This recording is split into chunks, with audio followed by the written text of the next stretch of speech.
Good evening, viewers, and welcome to a brand new episode of Hala. I'm your host, Mohammed Leblouchi, and this evening we prepared for you a very great and special content, including reports, segments, and a very special guest to talk about a very specific subject, and it's really great and really valuable information. We have a lot to share with you this evening, only on your favorite evening show on KTV2, the family channel. The name of the show, Hala. So first we will start with a report to share with you, and then we'll be back. Stay with us.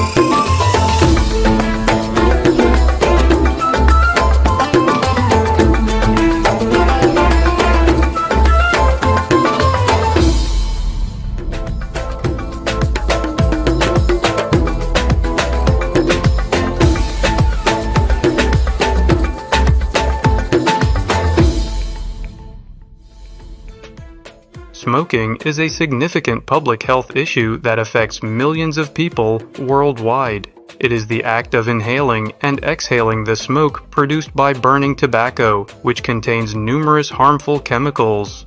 Smoking is not only detrimental to the health of the smoker, but also poses risks to those exposed to secondhand smoke.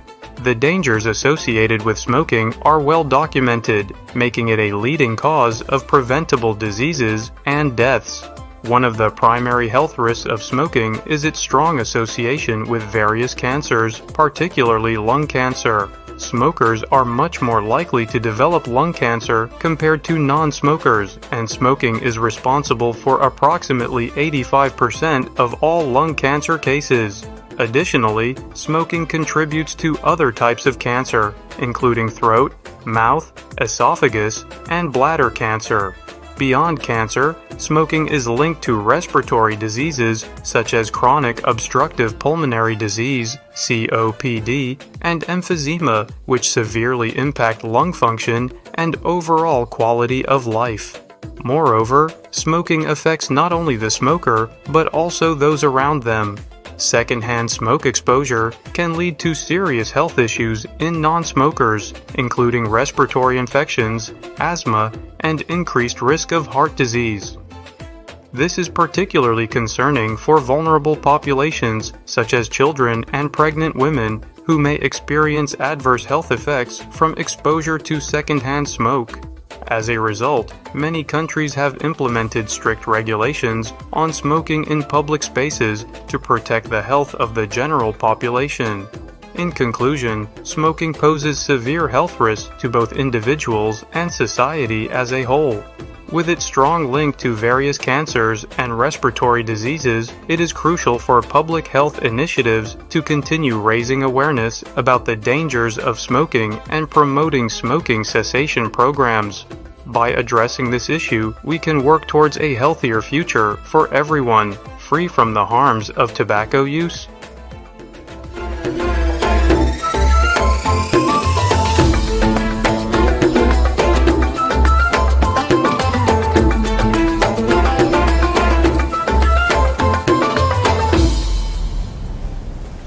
Welcome back, our dear viewers, and our guest this evening. She is a great lawyer and always brings to us a lot of legal information that's really helping to everyone. She is Almas Bougamaz, the lawyer. Almas, good evening to you, and it's a real pleasure to have you again with us on Hala. Good evening, and thank you for having me here today. It's a pleasure. It's always our pleasure, and we are thinking something we need to think about, and believe we have to get our precautions when it comes to it. It's about legal protections when it comes to the existence for contractors and clients in Kuwait. It's something, one of the most frequently asked questions to you as a lawyer. Yes, true. So Kuwait's legal framework provides protection through the civil code, which governs contracts, the contractors law, which regulates construction projects, and the consumer protection law. So these laws establish obligations for quality work, timeline procedures, and as well proper payments. So the Kuwait municipality also enforces additional, permits that both parties are forced or like they're obliged to go through. That's great. And as you notice, and everyone's noticing, mashallah, in our lovely country, Kuwait, a lot of constructions and a lot of projects regarding constructions. We see it everywhere in every area. So what essential elements should construction contracts include? Okay, so effective contracts must clearly define several steps.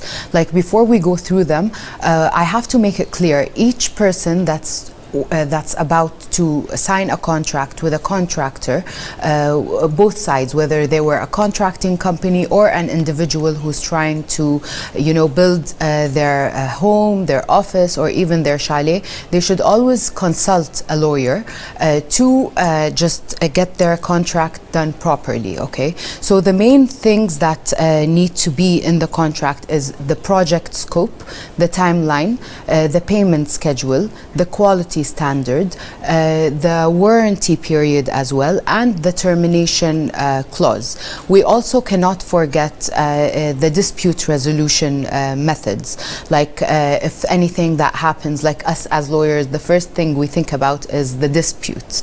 Like before even the relation starts. What about the dispute? People, when they come to sign a contract, they don't think about the dispute.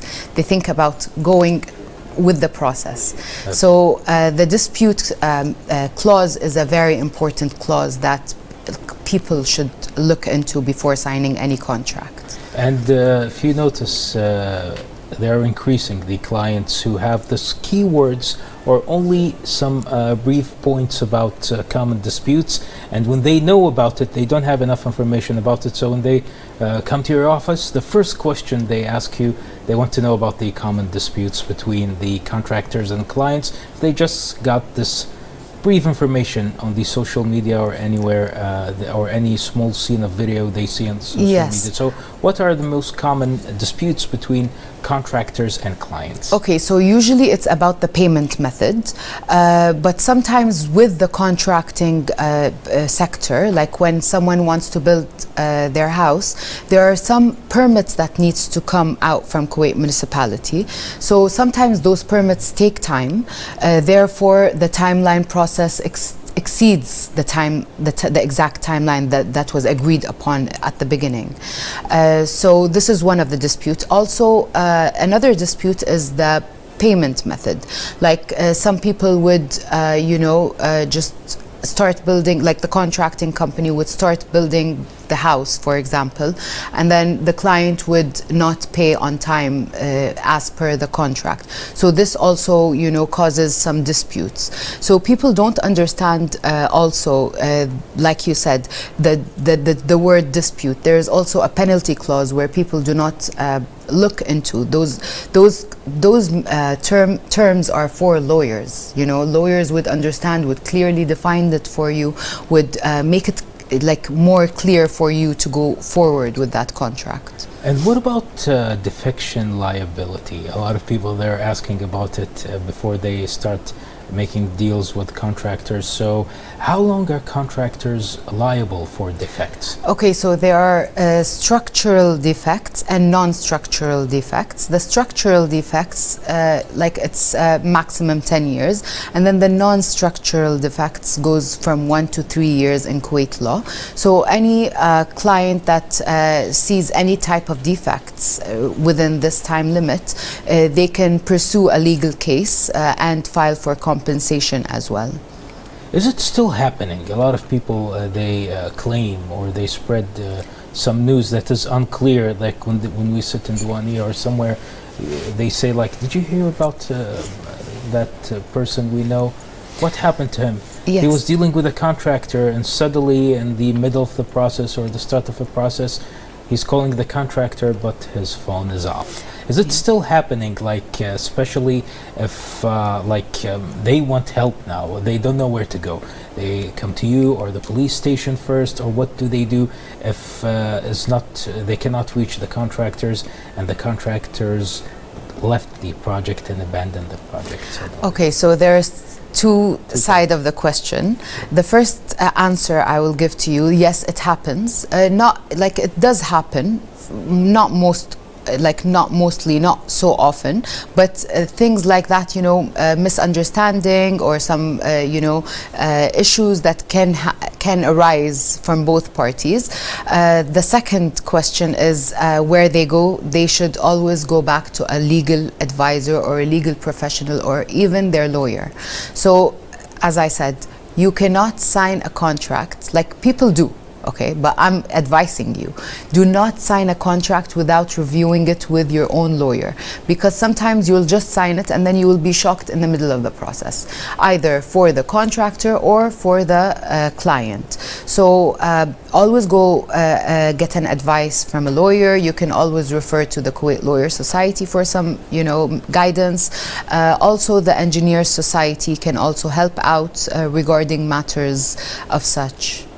Exactly. And let's talk also about contractors, and let's go by their point of view and discuss the point of view of contractors. But dear viewers, we'll take a break, then we'll be back with our guest this evening. Stay tuned.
What is photography? Photography is the art of capturing light with a camera, usually via digital sensor or film, to create an image. With the right camera equipment, you can even photograph wavelengths of light invisible to the human eye, including UV, infrared, and radio. What separates inspiring photographs from ordinary ones? And how can you improve the quality of your own work? This comes with practice. But first, let's talk about the history of the photograph. The first permanent photograph was captured in 1826. Some people say 1827.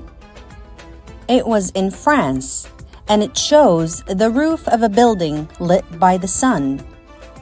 Colored photography started to become popular and accessible with the release of Eastman Kodak's Kodachrome film in the 1930s. Before that, almost all photos were monochromatic, although a handful of photographers towing the line between chemists and alchemists had been using specialized techniques to capture color images for decades before. Fast forward to today, many people today believe that their phone is good enough for most photography, and they have no need to buy a separate camera. Phones are better than dedicated cameras for most people's needs. They're quicker and easier to use, not to mention their seamless integration with social media. It only makes sense to get a dedicated camera if your phone isn't good enough for the photos you want.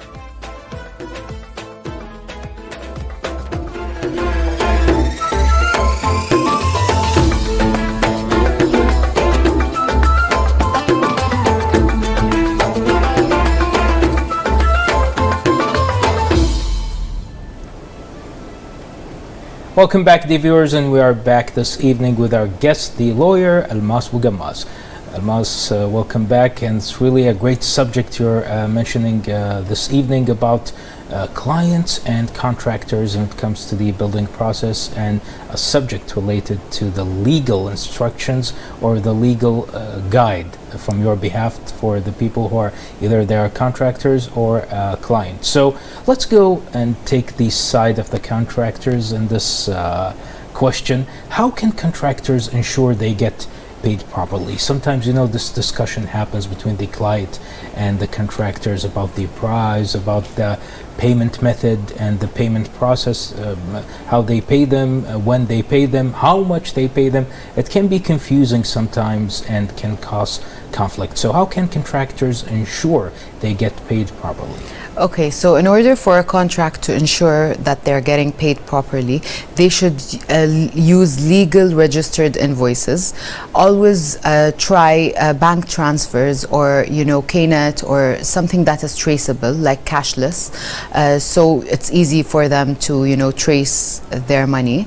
They should always, abide by the contract, and also, again, have a lawyer that can guide you over that, because Definitely. it's a must. It's like we try to advise, but it's a must in order for you to not lose your money or not even lose your time, because when you stop through the process, you're not only losing money, you're also losing your time, and like someone wants to move to their house, someone wants to move to their office. So contractors should use registered invoices and also maintain a record, like an audit or someone in the company that can go through your documents regularly. Definitely. And let's stop and talk about a great part when it comes to this side, the client, the contractor, and also Kuwait municipality. We would like to know more details about what role does Kuwait municipality play in this process. Okay, so Kuwait municipality is the one who put advanced permits or even procedures that anyone who's trying to build a construction, like a construction company who's trying to build a building, they should oblige with these regulations. So the municipality is there to go and randomly check on the building if the process is going as per the law, and they can also set fines if someone is not going with the regulations of the municipality. They give permits for extra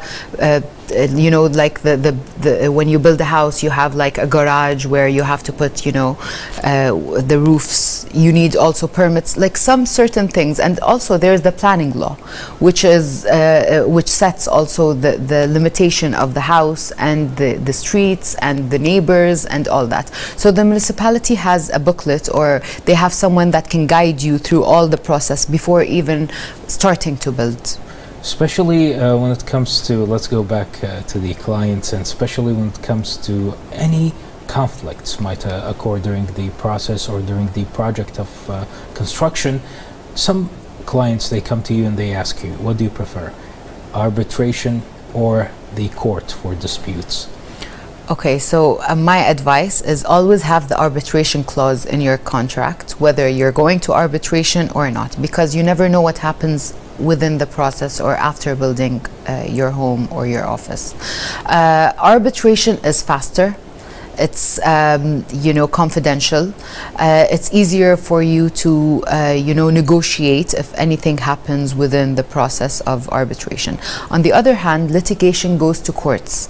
So when it goes to courts, it's not going to take years, but it's going to take a longer process. It's also, your work might stop, and you cannot proceed with building your home or your office. So my advice is arbitration is, it's an easy and a convenient clause. And you cannot go to arbitration just like that. It has to be a mutual consent between two parties signing the contract. And what about people?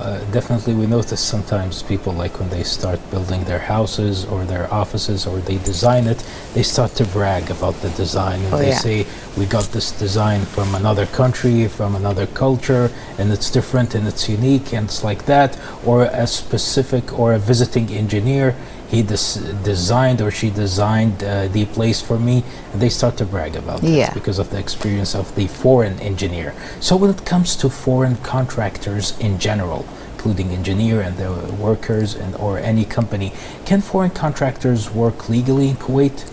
Yes, they can work legally in Kuwait, and there is a process for that. So in order for a foreign contract to work legally in Kuwait, they need a Kuwaiti sponsor, unless they're a GCC national, okay, from the Gulf Corporation. So they should get a Kuwaiti sponsor, get all the permits done from the Ministry of Commerce and Industry, get their licenses, get their workmanship also sponsored here in Kuwait. But there's also another part where you asked about people bragging about some designer or some, you know, famous person building their homes. Sometimes people would go to that person in their country and give the, you know, the plan of the building, and that engineer or that designer can design it for them. But in order for a foreigner to work in Kuwait, they must go through a Kuwaiti sponsorship. Exactly, and we would like to go back to the two basic parts about our subject this evening, the clients and the contractors. Of course, many clients, they don't know their legal rights when it comes to construction contracts, and also some contractors, especially the new ones, the new offices, they don't understand exactly their legal rights and the whole legal rights when it comes to the two sides. So where can parties get professional assistance? They can get professional assistance from a lawyer, but they can also read about it in the formal platforms like the Kuwait legal platform. It's under the Ministry of Justice. They can always visit the Lawyer Society in Kuwait and ask about some guidance. With the assistance, they, for me, hire a project manager. So when you hire a project manager that has, you know, a background or some knowledge about what he's going through, as you said, someone with a new company or a client that doesn't, you know, build so often. So that project manager can guide them through the steps in order for them not to get in any legal, you know, effects or problems. So always get guidance from a project manager who has well experience in that field. We're really thankful to you, Almas, for being this evening with us on Hala Kuwait. Such a great information you shared with us. Before we end this inspiring interview and informative interview, a lot of great information for us thanks to you, we would like to have one final word or advice for the two parties, the contractors and the clients who are willing to do this new building project. Okay, so problems would arise between any two, you know, people who sign a contract. Sometimes the problems would go to litigation and court. Sometimes the problems can be solved amicably. So keep in mind, always try your best to understand each other before even pursuing your project, you know. And I advise you to also get guidance from someone who has the knowledge before you. As I said, a lawyer, a project manager, you know, ask around, ask someone you trust about the project you're going through. And don't be scared, Tara, your rights are always there. Like for the client, you can always get your compensation from courts.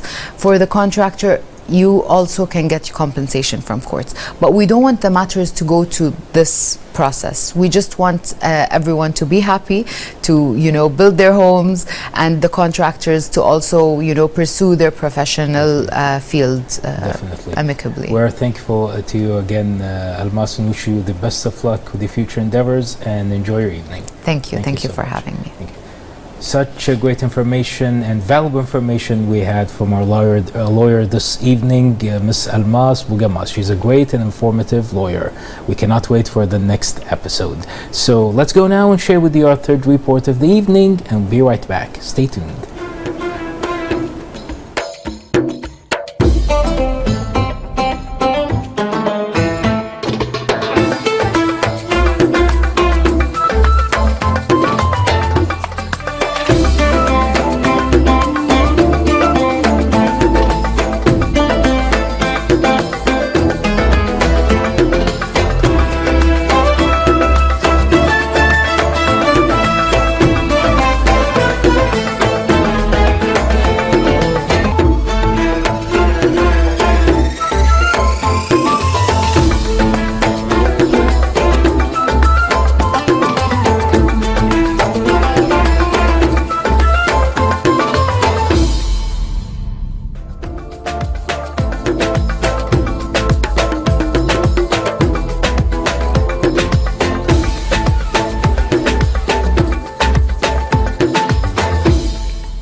The sport originally termed art de déplacement, now also often referred to as parkour or free running.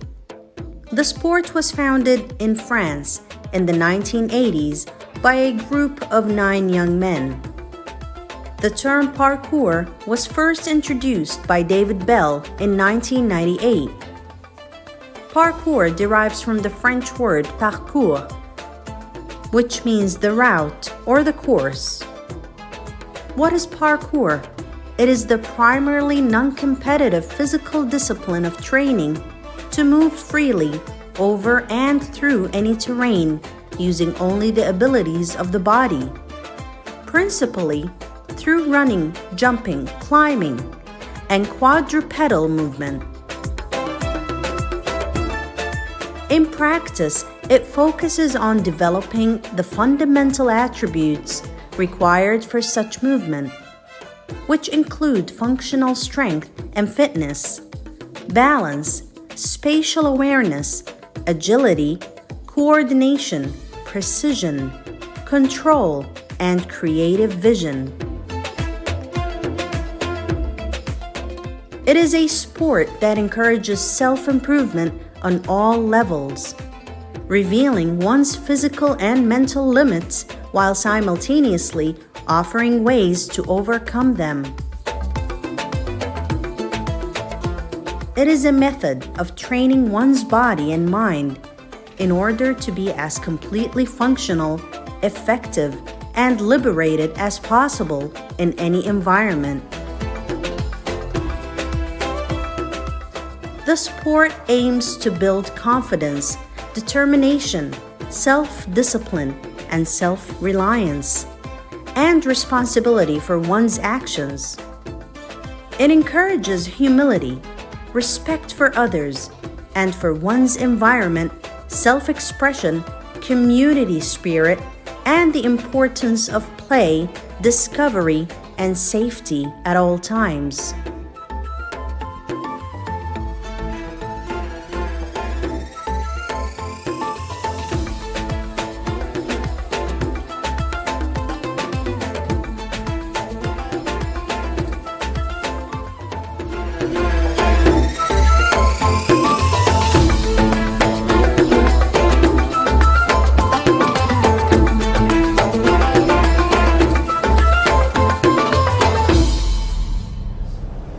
Welcome back, dear viewers. Such a great interview with our lawyer this evening. She's a great lawyer, Almas Bougamaz, and such a great subject regarding contractors and clients when it comes to the legal rules and a lot of issues and the solution for it when it comes to legal solutions. Such a great topic she shared with us this evening, and we still have more to come to share with you. Up next, we prepared for you a report, and then we'll be right back. Stay tuned.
The Arabian Desert, Great Desert region of extreme southwestern Asia that occupies almost the entire Arabian Peninsula.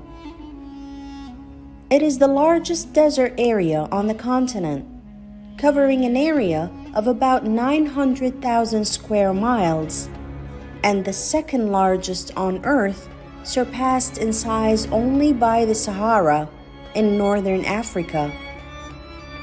West Arabia formed part of the African landmass before a rift happened in Earth's crust. as a result of which the Red Sea was formed and Africa and the Arabian Peninsula finally became separated some 5 to 6 million years ago. Thus, the southern half of the peninsula has a greater affinity with the regions of Somalia and Ethiopia in Africa than with northern Arabia or the rest of Asia. The northern Arabian desert merges imperceptibly into Arab Asia through the Syrian treeless plain. Seen from the air, the Arabian desert appears as a vast expanse of light sand-colored terrain, with an indistinct line of escarpment or mountain ranges, black lava flows, or reddish systems of desert dunes stretching to the horizon. Camel trails crisscross the surface between watering places. On the ground, features become distinctly individual, and the relief seems more prominent. Vegetation at first seems non-existent, but the discerning eye can find spare patches of growth on the surface, or bits of green where shrubs strive to survive. There's almost always a breeze, which changes seasonally to winds of gale force. Cold or hot, those air currents chill the body or roast it. The sun and moon are bright in clear skies, although dust and humidity may lower visibility.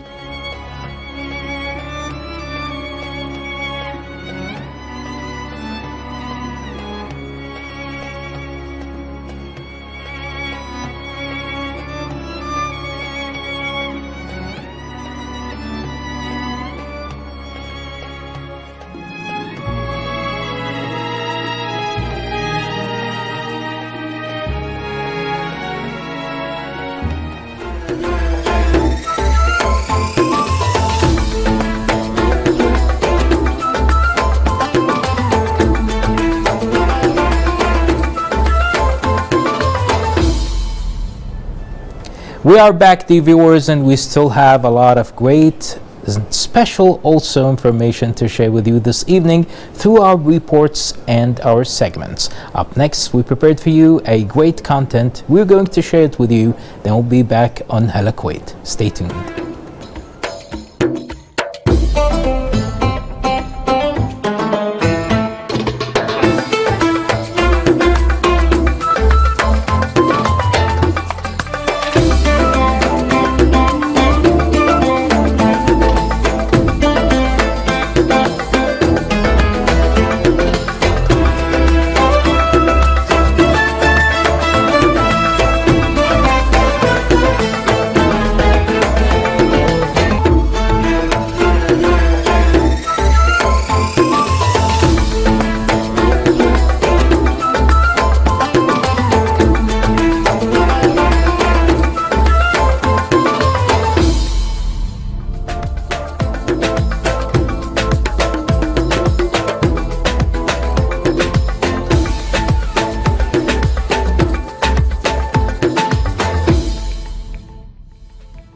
The Alps.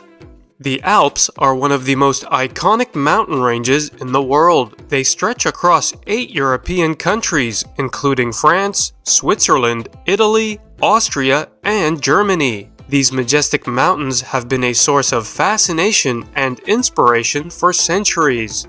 The Alps are renowned for their stunning natural beauty, featuring snow-capped peaks, pristine lakes, and lush valleys. The range is home to some of the highest mountains in Europe, with the iconic Mont Blanc in France standing as the tallest, reaching an elevation of 15,780 feet or 4,810 meters. This mountain range is a paradise for outdoor enthusiasts, offering a wide range of recreational activities, including skiing, snowboarding, hiking, mountaineering, and more. In the winter, the Alps transform into a wonderland for winter sports, with world-famous resorts like Chamonix in France and St. Moritz in Switzerland attracting visitors from around the globe. The Alps are not just a playground for adventurers, they are also rich in cultural heritage. Numerous charming alpine villages and towns dot the landscape, each with its unique traditions, cuisine, and architecture. These communities have adapted to their challenging environment, with alpine cuisine such as fondue and raclette becoming well known worldwide. The region is also home to a diverse ecosystem with rare and unique species of flora and fauna. The pristine alpine meadows are a refuge for wildlife like chamois, ibex, and marmots, making it a fantastic destination for nature lovers. The Alps are not only a tourist destination, but also a vital source of fresh water, as they supply Europe with a significant portion of its water. This mountain range serves as a natural barrier, influencing weather patterns and playing a crucial role in the climate of the surrounding regions. The Alps are a breathtaking natural wonder that captures the imagination of people worldwide. With their grandeur, outdoor activities, cultural richness, and ecological importance, these mountains continue to be a symbol of Europe's beauty and diversity.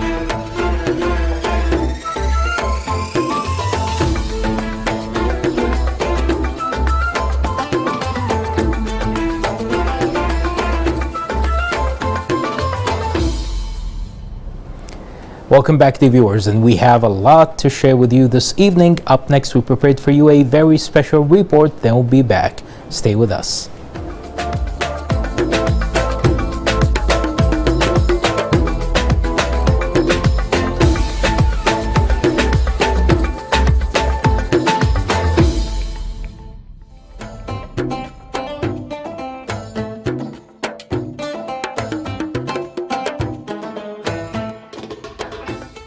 The arts, also called fine arts, are modes of expression that use skill or imagination in the creation of aesthetic objects, environments, or experiences that can be shared with others.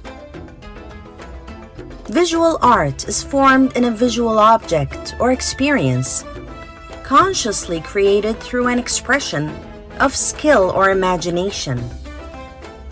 The term art encompasses diverse media, such as painting, sculpture, printmaking, drawing, decorative arts, photography, and installation. The various visual arts exist within a continuum that ranges from purely aesthetic purposes at one end to purely utilitarian purposes at the other.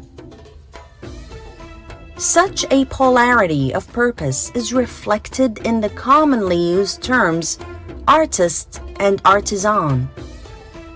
The latter understood as one who gives considerable attention to the utilitarian. This should by no means be taken as a rigid scheme, however. Even within one form of art, motives may vary widely.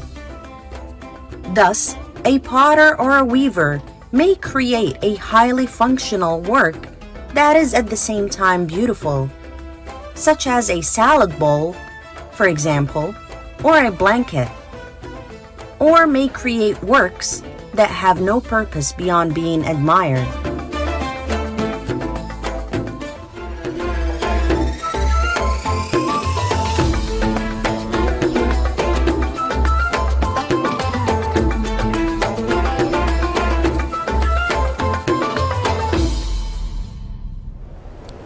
And with that, dear viewers, we have reached the end of tonight's episode. I really hope you liked our content this evening, and we will see you soon. I really hope everyone enjoyed their evening. Good night.